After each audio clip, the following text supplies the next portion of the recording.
আজ হঠাৎ প্রিয় মানুষটার আইডিতে ঢুকলাম। আইডিতে ঢুকে দেখি আইডিটা নষ্ট করে দিছে নাকি ফেসবুক থেকে ব্লক করে দিছে আমি ঠিক জানি না, কিন্তু পুরনো সেই মেসেজগুলো ছিল। আমি সেই মেসেজগুলো পড়তে শুরু করলাম। তখন বাজে রাত 11টা। মেসেজগুলো পড়তে পড়তে চোখ দিয়ে অজরে পানি পড়ছিল। আর আমি ভাবছিলাম আমাদের সম্পর্ক কতই না সুন্দর ছিল, কিন্তু মেসেজে যখন শেষ প্রান্তে এসেছি আমি কিছুই বুঝতে পারছিলাম না। সে আমাকে এমনভাবে ছেড়ে চলে গেছে যে তার কোনো দোষই ছিল না। যাই হোক, আমারই দোষ ছিল। আমাকে তুমি শাস্তি দিতা, মাথা পেতে নিতাম, কিন্তু বিয়ে করাটা কি অনেক জরুরি ছিল?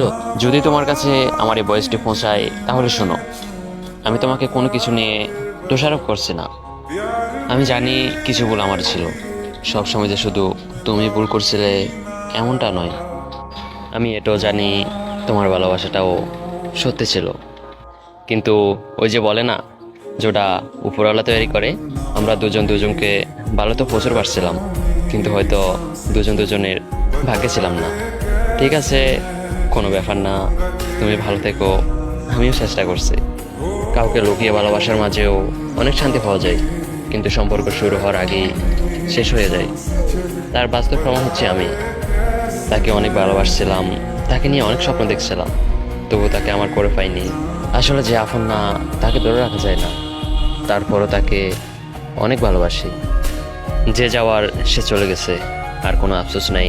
আসলে প্রিয় মানুষটা ভালোবাসাটা বুঝলো না, তাকে পাওয়ার জন্য কী করিনি। আমার শুধু একটাই কথা, যাকে মন থেকে ভালোবাসা যায় তাকে কখনোই ভোলা যায় না। সে এখন আছে অন্য সাজানো সংসারে, আর আমি একাকিত্ব নামে জেলখানায়। আজকে আমি তোমাকে কিছু বলতে চাই। তোমার সাথে কাটানো দিনগুলো খুবই সুন্দর ছিল, জানো। সেই দিনগুলোকে না আমি আর কখনোই ফিরে পাবো না।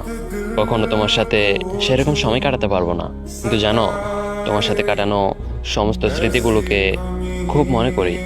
কিন্তু কথায় আছে না, কিছু ভালোবাসা অপূর্ণতাই সুন্দর। আমিও সেটা মেনে নিয়েছি। কিন্তু কি জানো, আমি তোমার খুশির জন্যই তোমার থেকে দূরত্ব করে দিয়েছি। হ্যাঁ, আমি কখনো মুখে বলতে পারিনি, কিন্তু কি বলতো, মুখ দিয়ে মিথ্যা বলা সহজ, কিন্তু চোখে যে মিথ্যা বলতে পারে না। আমি তোমার চোখেই তোমার করা আমার জন্য দূরত্ব দেখেছি প্রিয়। তাই তো তুমি আজ আমার সীমানার বাহিরে, যেটা তুমি চেয়েছিলে। আমি আজও তোমার, কিন্তু তুমি আমার নয়। তুমি আমার খুব শখের মানুষ ছেলে।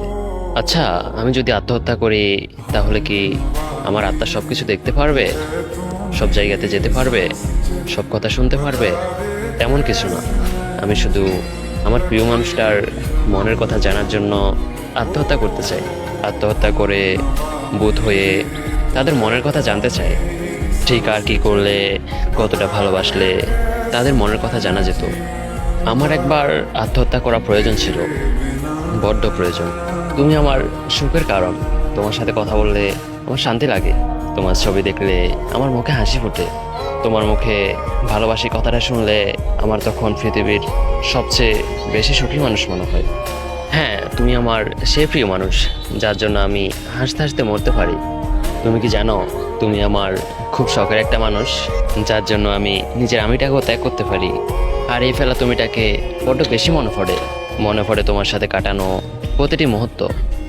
জানো, তোমায় মনে পড়লে আমি কেমন অসহায় হয়ে যাই, হাজারো মানুষের মধ্যেও কেমন একলা হয়ে যাই।